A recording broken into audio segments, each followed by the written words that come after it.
Hi students, welcome in chemistry classes. I am Priyanka Jain and you are watching the videos of organometallics in Hindi. आप लोग देख रहे हैं हिंदी में organometallics के lectures. ओके तो आज हम लोग एक बिल्कुल नया टॉपिक स्टार्ट कर रहे हैं दैट इज मेटल क्लस्टर्स. बहुत ही इंपॉर्टेंट टॉपिक है मेटल क्लस्टर्स. तो आज के लेक्चर में हम लोग जानेंगे मेटल क्लस्टर्स क्या होते हैं, कितने टाइप के मेटल क्लस्टर्स होते हैं.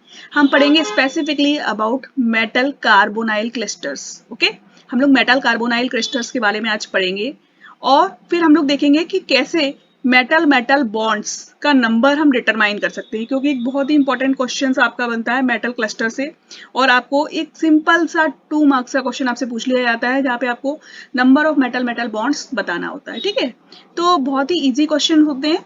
आपको अगर एक बार ये चीज क्लियर हो जाती है तो आप बहुत आसानी से ये सब कर सकते हैं. ठीक है, तो स्टार्ट करते हैं अपना लेक्चर. तो देखिए मेटल क्लस्टर्स क्या होते हैं.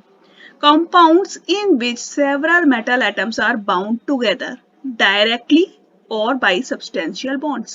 Okay, compounds in which several metal atoms are bound together directly or by substantial bonds. अब इसका मीनिंग क्या है पहले समझ लीजिए. यहाँ पर हम क्या कह रहे हैं कि मेटल एटम्स, यहाँ पर बहुत सारे मेटल के एटम्स प्रेजेंट है. ठीक है, उनसे बना हुआ कंपाउंड है और उसमें विशेषता क्या है कि मेटल्स के बीच में या तो डायरेक्ट मेटल मेटल बॉन्ड्स हैं या फिर ये किसी और ग्रुप के द्वारा, किसी और यहाँ पर कोई यूनिट है जैसे कि कार्बोनाइल ग्रुप, उसके द्वारा ये एक दूसरे से जुड़े हुए हैं. मीन्स टू से ये जो मेटल एटम्स हैं या तो इस टाइप से भी जुड़े हो सकते हैं. ओके, ये एक मेटल क्लस्टर हो सकता है. ठीक है, इससे अदर लिगेंड्स भी जुड़े हुए हैं. ठीक है, ये अदर लिगेंड्स हैं. ओके, इस तरीके का भी मेटल क्लस्टर हो सकता है.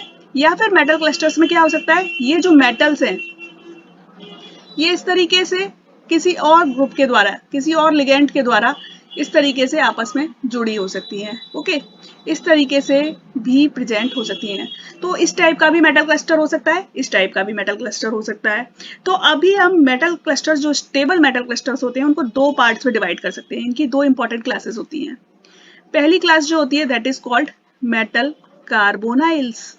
Metal carbonyls means to say, अभी मैंने जैसे आपको बताया कि जो मेटल्स हैं उनके साथ में, यानी कि मेटल्स अगर डायरेक्ट बॉन्ड के द्वारा जुड़ी हुई हैं या इनडायरेक्ट बॉन्ड के द्वारा जुड़ी हुई हैं, तो इनके साथ में ये जो ग्रुप्स प्रेजेंट है ये क्या है, ऐसे carbonyl groups as a ligand present है. ठीक है, these are present as ligand. तो जब इसी तरीके के सारे ग्रुप्स यहाँ पर प्रेजेंट होते हैं तो इस तरीके से जो क्लस्टर्स बनते हैं उन्हें हम क्या कहते हैं, मेटल कार्बोनाइल्स कहते हैं. ठीक है, और इनकी विशेषता क्या होती है कि इनमें जो मेटल होती है, this metal is present in low oxidation state.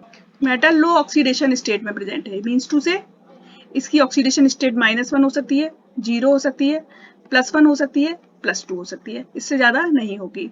ठीक है, दूसरे टाइप के जो क्लस्टर्स होते हैं that are called metal halides या फिर इनऑर्गेनिक क्लस्टर्स. इन्हें हम इनऑर्गेनिक क्लस्टर्स भी कहते हैं या मेटल हैलाइड्स कहते हैं. कॉमनली जो इस टाइप के क्लस्टर्स होते हैं उनमें जो हमारा Cl है या कोई भी हैलाइड है X, this is present as a ligand. Okay, it is present as ligand. तो इस टाइप के जो लिगेंड्स वाले कंपाउंड्स होते हैं इन्हें हम कहते हैं मेटल हैलाइड्स. ठीक है, और इनका जो सबसे खास एग्जांपल होता है वो होता है रीनियम का क्लोराइड, Re2Cl8. ठीक है, इसमें क्वाड्रुपल बॉन्ड पाया जाता है, इसलिए ये बहुत ही इंपॉर्टेंट कंपाउंड है. डबल टिक कर देती हूँ, बहुत इंपॉर्टेंट कंपाउंड है. इसके बारे में अलग से एक लेक्चर आपको मिलेगा. वीडियोस आप बस देखते रहिए, सारा कुछ यहाँ पर अवेलेबल है. और अगर आपको लगता है कोई पार्ट मैंने आपको नहीं पढ़ाया है, आप पढ़ना चाहते हैं, तो आप प्लीज उसके लिए मुझे कमेंट कर सकते हैं. मैं कोशिश करूंगी आपको ज्यादा से ज्यादा कंप्लीट कराने की. ठीक है, तो रीनियम का जो कॉम्प्लेक्स होता है वो क्वाड्रुपल बॉन्ड वाला एक इंपॉर्टेंट कॉम्प्लेक्स होता है. उससे बहुत सारे क्वेश्चंस पूछे जाते हैं, इसलिए इसका इंग्लिश में लेक्चर तो ऑलरेडी अवेलेबल है. If you want English lectures are already available. लेकिन अगर आप हिंदी में लेक्चर चाहते हैं तो अगले कुछ वीडियोस में मैं आपको इसके बारे में भी बताऊंगी. ठीक है, तो ये जो कॉम्प्लेक्स है, सेकेंडली इसी टाइप का दूसरा कॉम्प्लेक्स है Ml2Cl8-4. ये सभी क्या है, ये है मेटल के हैलाइड्स. और इनकी विशेषता क्या होती है, जो मेटल यहाँ पर प्रेजेंट होती है, this metal is present in high oxidation state. Metal आपकी हाई ऑक्सीडेशन स्टेट में प्रेजेंट है. ठीक है, मेटल यहाँ पर हाई ऑक्सीडेशन स्टेट में प्रेजेंट होती है। इसी में जो हमने एक तो ये बताइए क्या है, मेटल के हैलाइड्स हैं, ठीक है। एक और इंपॉर्टेंट क्लास होती है यहाँ पर इनऑर्गेनिक क्लस्टर्स, थोड़े से डिफरेंट होते हैं। एक्चुअली में क्या होते हैं, नेकेड टाइप के मेटल क्लस्टर्स होते हैं। जो दूसरी क्लास है यहाँ पर वो क्या है, नेकेड मेटल क्लस्टर्स है, यानी इनके साथ में आप कह सकते हो किसी भी टाइप का कोई लिगेंड प्रेजेंट नहीं है, ठीक है। ये पोस्ट ट्रांजिशन मेटल्स के केस में स्पेसिफिकली देखने को मिलते हैं। जैसे एक एग्जांपल है इसका SN9-2, ठीक है। पर इससे क्वेश्चंस आपके बारे में पूछे नहीं जाते, तो इसलिए इसको हम यहाँ पर इग्नोर कर रहे हैं। अगर आपको लगता है कि आपके कोर्स के लिए ये वीडियो इंपॉर्टेंट है तो मैं इस पर भी वीडियो बना दूंगी, आप कमेंट करिएगा। हम लोग यहाँ पर जो पढ़ेंगे वो मेटल कार्बोनाइल्स के बारे में पढ़ेंगे और मेटल हैलाइड्स के बारे में पढ़ेंगे, ठीक है। तो आज का लेक्चर हम लोग मेटल कार्बोनाइल्स और मेटल मेटल बॉन्ड्स से रिलेटेड लेकर चलते हैं, ठीक है। देखिए मेटल कार्बोनाइल्स मींस मैंने जैसे अभी आपको बताया था, जब मेटल प्रेजेंट है और उसके साथ as a ligand CO group present है तो उसे हम कहेंगे मेटल कार्बोनाइल्स। ये दो टाइप के हो सकते हैं। एक तो होते हैं हमारे लो न्यूक्लियरिटी मेटल कार्बोनाइल्स, जहां पर जो मेटल का नंबर है, ठीक है, यहाँ पर मेटल का नंबर हमारा कितना होता है, मैक्सिमम 4 हो सकता है, ठीक है। 4 से ज्यादा नहीं होता है, या तो 4 मेटल एटम्स प्रेजेंट है या 4 से कम प्रेजेंट है, तो उन्हें हम कहते हैं लो न्यूक्लियरिटी मेटल कार्बोनाइल्स, ठीक है। और दूसरे टाइप के जो मेटल क्लस्टर्स या मेटल कार्बोनाइल्स होते हैं that is called high nuclearity metal carbonyls. यहाँ पर जो मेटल के नंबर है दैट इज ग्रेटर देन और इक्वल टू 5, ओके। तो सबसे पहले हम पढ़ते हैं लो न्यूक्लियरिटी मेटल कार्बोनाइल्स के बारे में। लो न्यूक्लियरिटी मेटल कार्बोनाइल्स का एक एग्जांपल है आपका Mn2CO10। सबसे ज्यादा जो पढ़ने में आता है दैट इज Mn2CO10, क्योंकि सबसे पहले इसी कंपाउंड को डिटेक्ट किया गया था जिसमें मेटल मेटल बॉन्ड देखा गया था, ठीक है। तो Mn2CO10, इसके अलावा हो सकता है Fe2CO9, कॉमन जो एग्जाम्पल है वो मैं आपको बता रही हूँ, ठीक है। थर्ड वन हो सकता है M2CO10, मतलब जो Mn2CO10 था ना उसी टाइप के कंपाउंड्स को हम M2CO10 कह सकते हैं, या फिर Fe3CO12। मीन्स टू से कोई भी कंपाउंड लेंगे जिसमें नंबर ऑफ मेटल एटम्स कितना है, 4 या 4 से कम है, ठीक है। अब इनमें हम मेटल मेटल बॉन्ड की कैलकुलेशन कैसे करते हैं, इन कंपाउंड्स को हम क्या कह सकते हैं, LNCC, ठीक है। कभी कभी आपको LNCC भी लिखा मिल जाएगा, लो न्यूक्लियरिटी मेटल कार्बोनाइल, सीधे हम कहते हैं LNCC। तो LNCC के केस में जब हमें मेटल मेटल बॉन्ड्स कैलकुलेट करने होते हैं तो उसका एक फॉर्मूला होता है, ठीक है। सिंपल सा एक फॉर्मूला है, इसको आप याद कर लीजिए और आपका ये जो 2 मार्क का क्वेश्चन है ये कंप्लीट हो जाता है, ठीक है। Number of metal metal bonds is equal to 18 into n minus total valency electrons divided by 2, ठीक है। यहाँ पर n क्या है, n है मेटल का नंबर। मान लीजिए यहाँ पर Mn2 है तो 2 यहाँ पर n की वैल्यू होगी, ठीक है। अगर Fe3CO12 ले रहे हैं तो n की वैल्यू 3 हो जाएगी, ठीक है। और टोटल वैलेंसी इलेक्ट्रॉन्स हमें उस क्लस्टर के काउंट करने पड़ेंगे, ठीक है। तो वैल्यू हम यहाँ पुट ऑन कर देंगे, आपका क्वेश्चन का आंसर निकल आएगा। कैसे करते हैं देखिए, कुछ एग्जांपल्स मैं आपको करके बताती हूँ। पहला एग्जांपल लेते हैं M2CO10, ठीक है। एक कॉमन एग्जांपल लिया है यहाँ पर मेटल M क्या है, या तो Mn है मैग्नीज, ओके, या Tc है या फिर Re है, इनमें से कोई भी हो सकती है, ठीक है। तो इसमें number of metal metal bonds अगर आपको काउंट करना है तो कैसे निकलेगा, देखिए this will be equal to, आपने 18 रखा, n की वैल्यू यहाँ पर क्या है 2 है, ठीक है। n की वैल्यू रख दी 2। अब टोटल वैलेंसी इलेक्ट्रॉन्स आपको काउंट करने पड़ेंगे, ठीक है। इस वाले केस में टोटल वैलेंसी इलेक्ट्रॉन्स काउंट करिए, यहाँ पर हम काउंट कर लेते हैं टोटल वैलेंसी इलेक्ट्रॉन्स, ठीक है। तो देखिए M2, M यहाँ पर क्या है मैग्नीज है या तो, ठीक है। तीनों में ही सेम नंबर होगा, आउटर शेल में 7 इलेक्ट्रॉन्स होंगे, तो 2 into 7 प्लस 10 यहाँ पर आपके कार्बोनाइल ग्रुप से और ये 2 इलेक्ट्रॉन डोनर हैं, तो 10 into 2 कर दीजिए तो वैल्यू कितनी आती है आपकी 34। तो यहाँ पर आपको वैल्यू रख देनी है 34 डिवाइडेड बाई 2, ओके। तो आपका क्या आता है 36 minus 34 divided by 2 that is equal to 1, okay. Means to say ये जो क्लस्टर है इसमें मेटल मेटल के बीच में सिंगल बॉन्ड है और सिंगल बॉन्ड से CO ग्रुप्स इस टाइप से जुड़े हुए हैं, ठीक है, ऐसे जुड़े हुए हैं। तो ये इसका सिंपल सा स्ट्रक्चर बन जाएगा, ओके। अभी आगे देखते हैं एक और एग्जांपल। दूसरा एग्जांपल देखिए CO 2CO8। ठीक है, अभी यहाँ पर कोबाल्ट दिया है आपको। ठीक है, कोबाल्ट के केस में आपको पता है टोटल वैलेंसी इलेक्ट्रॉन्स निकालेंगे सबसे पहले हम। ठीक है, टोटल वैलेंसी इलेक्ट्रॉन्स निकालिए। कैसे निकालेंगे? 2 इंटू कोबाल्ट में आउटर शेल में कितने इलेक्ट्रॉन्स होते हैं? 9 प्लस 8 इंटू 2, तो वैल्यू कितनी आती है आपकी? 34। ठीक है, अब number of metal metal bonds वो कितना हो जाएगा? 18 into n minus 34 divided by 2, तो ये वैल्यू कितनी आएगी आपकी? 18 इंटू 2 माइनस 34 डिवाइडेड बाई 2, तो ये वैल्यू आपकी आती है 1। ठीक है, तो यहाँ पर एक मेटल मेटल बॉन्ड प्रेजेंट है। ठीक है, सिमिलर स्ट्रक्चर बन जाएगा जैसे अभी हमने बनाया था। देखिए CO CO, ये कार्बोनाइल ग्रुप से आपके जुड़े हुए हैं। ठीक है, इस तरीके से ये स्ट्रक्चर तो एक्चुअली में क्या होता है? सॉल्यूशन में पाया जाता है। ठीक है, जब आप सॉल्यूशन लोगे तो इस तरीके का कुछ स्ट्रक्चर होगा, और यही स्ट्रक्चर कब बनता है? जब आप सॉलिड स्टेट में देखोगे तो एक्चुअली में क्या होता है? CO CO और जो दो कार्बोनाइल ग्रुप्स होते हैं वो इस तरीके से ब्रिजिंग होते हैं। ठीक है, और CO CO CO, ये स्ट्रक्चर आपका कहाँ पाया जाता है? In solid state. जब आप सॉलिड स्टेट देखोगे तो ऐसा स्ट्रक्चर होगा। आपने जब इसका सॉल्यूशन बनाया हेक्सेन में तो ये किस में चेंज हो जाता है? इस टाइप के टर्मिनल स्ट्रक्चर में चेंज हो जाता है। ओके, तो ये चीज क्लियर होनी चाहिए। एक और एग्जांपल देखते हैं अब। थर्ड वन देखिए, Fe2CO9। अब यहाँ भी हम सबसे पहले टोटल वैलेंसी इलेक्ट्रॉन्स निकालेंगे। तो टोटल वैलेंसी इलेक्ट्रॉन्स कितने हो जाएंगे?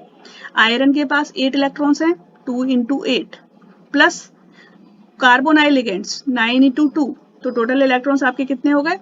34। अब मेटल मेटल बॉन्ड्स का नंबर निकालना है,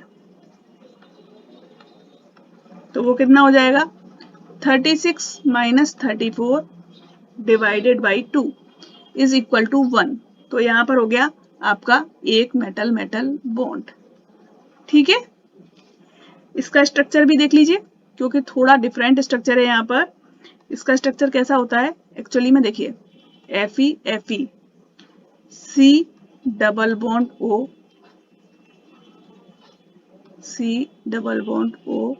देखिए जब ब्रिजिंग हम कोबाल्ट ये ब्रिजिंग कार्बोनाइल ग्रुप बनाते हैं तो C डबल बॉन्ड O होता है। ठीक है, और जब टर्मिनल बनाते हैं तो वो इस टाइप से C ट्रिपल बॉन्ड O होते हैं। ठीक है, मैं यहाँ डिटेल में बना दे रही हूँ, अदरवाइज मैं सिंपल ही बनाऊंगी क्योंकि नहीं तो वीडियो क्या है बहुत लेंथी हो जाएगा।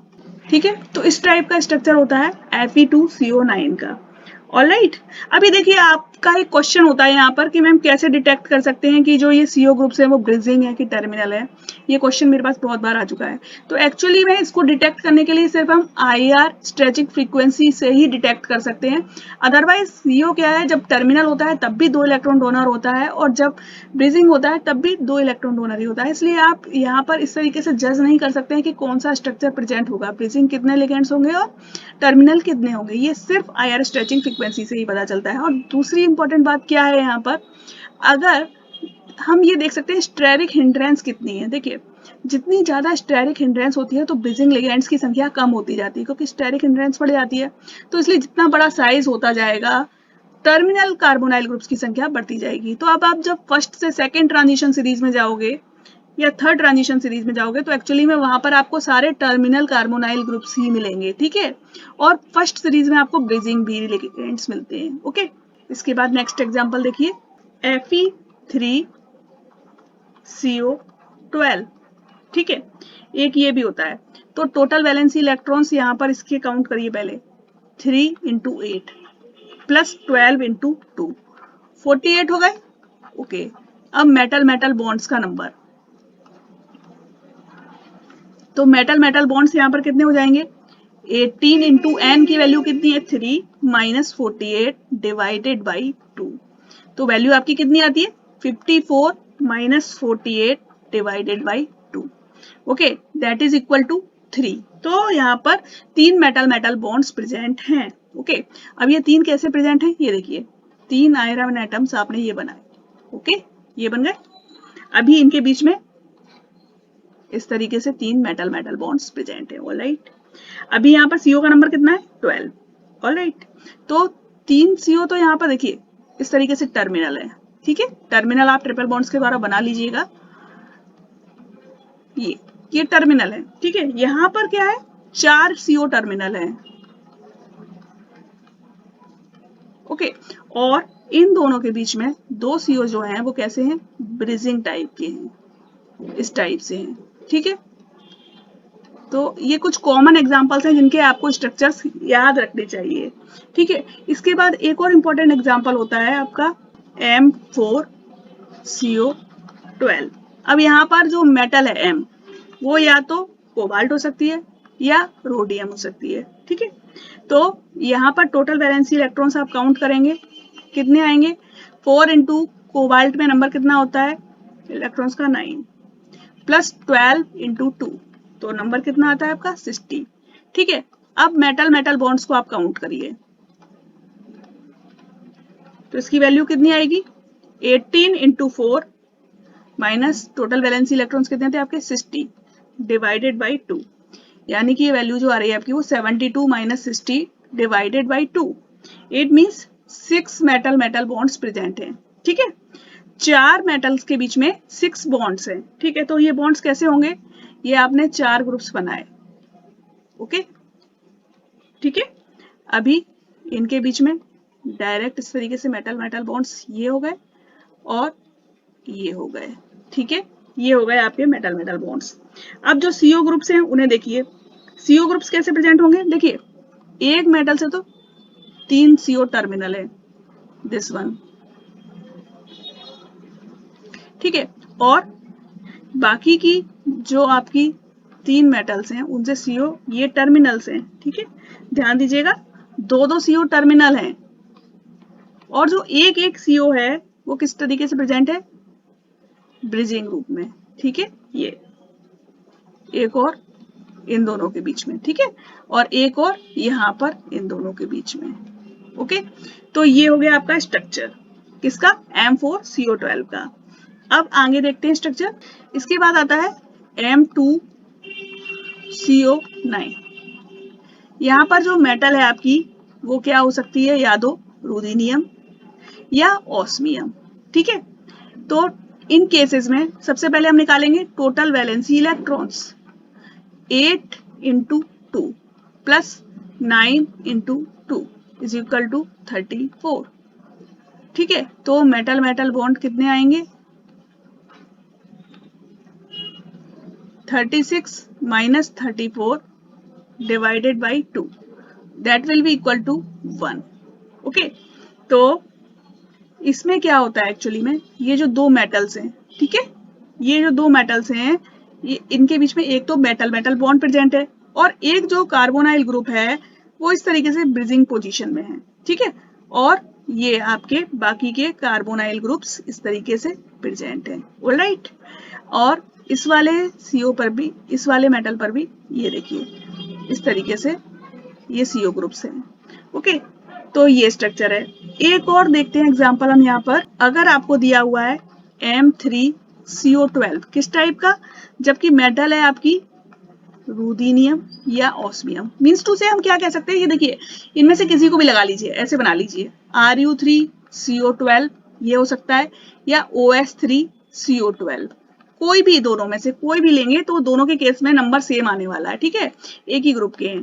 टोटल वैलेंसी इलेक्ट्रॉन्स का नंबर कितना आता है, 8 into 3 plus 12 into 2 is equal to 48।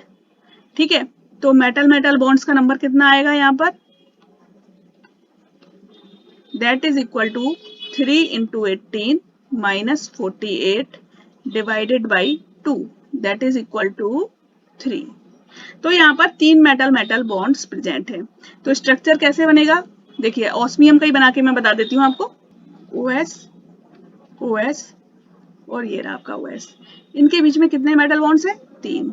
Okay, 3 बना दीजिए। अब इसके बाद यहाँ पर CO CO CO CO। Okay, मतलब यहाँ पर सारे के सारे जो CO हैं वो टर्मिनल हैं। मैंने जो आपको बताया था, क्या बताया था कि जब हम जैसे जैसे ग्रुप में नीचे की तरफ बढ़ते हैं, यानी कि जितना हैवियर मेटल होता जाता है या जिसका साइज जितना बढ़ जाता है, तो टर्मिनल मेटल कार्बोनाइल्स की संख्या बढ़ जाती है। कार्बोनाइल लिगेंड्स टर्मिनल हो जाते हैं क्योंकि स्टेरिक हिंड्रेंस क्रिएट होता है ब्रिजिंग से। ठीक है, एक लास्ट एग्जांपल मैं आपको बताती हूँ, दैट इज IR4CO12। ठीक है, टोटल वैलेंसी इलेक्ट्रॉन्स इसके केस में कितने हैं? 4 × 9 + 12 × 2 इज इक्वल टू 16। इसका केस थोड़ा डिफरेंट है, इसलिए इसको हम अलग से बताते हैं। मेटल मेटल बॉन्ड्स का नंबर यहाँ पर कितना आता है, अगर आप देखते हो तो 18 × 4 - 60 divided by 2 is equal to 6। तो यहाँ पर 6 मेटल मेटल बॉन्ड्स प्रेजेंट है। एक्चुअली में जो इरिडियम के कॉम्प्लेक्स का स्ट्रक्चर है वो कैसा है? टेट्राहेड्रल है। ठीक है, तो यहाँ 4 इरिडियम टेट्राहेड्रल के रूप में इस तरह से प्रेजेंट है। ठीक है, और इनके बीच में इस तरीके से बॉन्ड्स प्रेजेंट है, ये और ये हो गए आपके टोटल 6। और सिंपली 3 CO ग्रुप्स सबसे टर्मिनली अटैच्ड हैं। तो इसमें TD जो आप पॉइंट ग्रुप पढ़ते हो ना, तो TD सिमेट्री इसमें पाई जाती है। ठीक है, तो ये इसका स्ट्रक्चर होता है। ओके, अभी एक इम्पॉर्टेंट कॉम्प्लेक्स क्लस्टर जो है मेटल क्लस्टर, उसके बारे में मैं आपको बताती हूँ। एग्जाम में पूछ लिए जाते हैं आजकल। इस टाइप के जो कॉम्प्लेक्सेस हैं वो बहुत पैटर्न में हैं, इसलिए इन्हें मैं स्किप नहीं करना चाहती हूँ। मैं कोशिश करूंगी कि ज़्यादा से ज़्यादा आपको इनके बारे में स्टडी करा दूँ। Re4H4CO12 ये एक क्लस्टर है, देखिए। ठीक है, इस क्लस्टर का स्ट्रक्चर बहुत इंपॉर्टेंट है। टोटल वैलेंसी इलेक्ट्रॉन्स अगर आप यहाँ निकालते हो तो कितने आते हैं? 7 × 4 + 4 हाइड्रोजन के 4 इलेक्ट्रॉन्स। ठीक है, + 12 × 2 टोटल आपके इलेक्ट्रॉन्स आते हैं यहाँ पर 56। ठीक है, अभी आप मेटल मेटल बॉन्ड्स काउंट करते हो तो उनका नंबर कितना आता है? 18 × 4 - 56 divided by 2 that is equal to 8। ठीक है, तो अभी यहाँ पर क्या है? 8 मेटल मेटल बॉन्ड्स होने चाहिए। ठीक है, लेकिन यहाँ पर एक्चुअली में 6 रीनियम रीनियम बॉन्ड्स होते हैं। जो 2 बॉन्ड्स हैं वो क्या हो गए? मेटल क्लस्टर में लोकलाइज्ड हो गए। एक्चुअली में इसका स्ट्रक्चर क्या है? ठीक है, थोड़ा सा डिफरेंट है, थोड़ा सा कॉम्प्लेक्स भी है। इसके स्ट्रक्चर को जरा देख लीजिए। ये रीनियम कितने हैं? 4, 1 2 3 एंड 4। ठीक है, क्यूबेन लाइक स्ट्रक्चर है। ठीक है, तो इसमें जो बॉन्ड्स हैं वो कैसे हैं? देखिए, एक बॉन्ड ये है, एक बॉन्ड ये है, एक बॉन्ड ये है। ठीक है, इसके बाद एक ये बॉन्ड, एक ये बॉन्ड और एक ये बॉन्ड, टोटल 6 बॉन्ड है। ठीक है, और जो 2 बॉन्ड है हमारे वो क्या हो गए हैं? एक्चुअली में यहाँ पर μ3 हाइड्रोजन ब्रिजेस बने हैं। ठीक है, μ3 हाइड्रोजन ब्रिजेस मीन्स ऐसे μ3 हाइड्रोजन ब्रिज, इसका मतलब क्या है? एक हाइड्रोजन जो है वो 3 रीनियम एटम से जुड़ा हुआ है। इसकी वजह से यहाँ पर क्या हो रहा है? लोकलाइजेशन हो रहा है। तो जो 2 बॉन्ड्स हैं आपके वो लोकलाइजेशन में खर्च हो गए हैं। ठीक है, इसलिए हम उनको यहाँ पर काउंट नहीं कर रहे हैं, तो हम हाइड्रोजन का दिखाते हैं। ये लीजिए, एक हाइड्रोजन यहाँ है, एक हाइड्रोजन यहाँ है, एक हाइड्रोजन यहाँ है, और एक एक हाइड्रोजन जो है वो 3 रीनियम एटम से इस तरीके से बॉन्डेड है। जैसा कि स्ट्रक्चर आप पढ़ते आए हैं ना, जो बोरेन्स के स्ट्रक्चर्स में, उसी टाइप के स्ट्रक्चर्स यहाँ भी देखने को मिल रहे हैं। ठीक है, ये देखिए, ये वाला हाइड्रोजन भी 3 रीनियम से इस तरीके से अटैच्ड है। तो ये आपका क्या हो गया? μ3 हाइड्रोजन ब्रिजेस हो गए। ठीक है, और इसके अलावा यहाँ पर क्या है? CO groups. तो CO यहाँ पर 3 CO इससे अटैच्ड हैं। ओके, 3 CO इससे अटैच्ड हैं और 3 CO इससे अटैच्ड हैं। अभी एक और ये रह गया रीनियम, 3 CO इससे भी अटैच्ड होंगे। तो CO सिंपली टर्मिनल है। ठीक है, तो ये स्ट्रक्चर है आपका किसका? Re4H4CO12 का। ठीक है, तो तो इसके स्ट्रक्चर के बारे में आजकल आपसे क्वेश्चन पूछे जाते हैं, डिस्क्रिप्शन टाइप के क्वेश्चन पूछे जाते हैं जिसमें आपको स्टेटमेंट्स दिए होते हैं, ठीक है। तो इसलिए आप इस क्वेश्चन को याद रखिएगा, हो सकता है अगले पेपर में इसी टाइप का कोई क्वेश्चन आपसे पूछ लिया जाए। तो यहाँ याद रखिए जो हाइड्रोजन है वो म्यू3 ब्रिजेस बनाए हुए हैं और रीनियम के बीच में 8 बॉन्ड्स ना होकर यहाँ पर 6 बॉन्ड प्रेजेंट हैं और सारे के सारे कार्बोनाइल्स ग्रुप जो है वो कैसे टर्मिनल है और क्यूबेन लाइक स्ट्रक्चर है, ठीक है। चलिए, तो ये था आज का lecture. I think this lecture is sufficient. इतना लेक्चर आपके लिए एक बार में सफिशियंट है।